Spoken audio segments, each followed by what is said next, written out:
Жаңа Қазақстан жайлы бата 11.05.26. Бисмиллахи-рахмани-рахим. Қырғын қайғы әкелген қанды қайтар келмесін. Ақ Құдайымыз бізге жар болып, әлемге күлкі қылмасын. Жау жалаңдап тұрғанда сатқындар аяқтан шалмасын. Ынтымағымыз асып күн сайын, құт берекетіміз тассын. Сабақ алып қарттардан ар мен намыс оянсын. Сана көзіміз ашылып, ақыл есіміз тазарсын. Басшы болған ағалар таққа байланып қалмасын.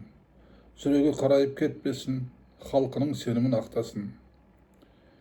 Ел бассарған көсемге абыройына дақ түспесін. Жинаған беделінен айырылып, өмірі зая болмасын. Болашағымызды айқындап, жаңа өмір бастайық.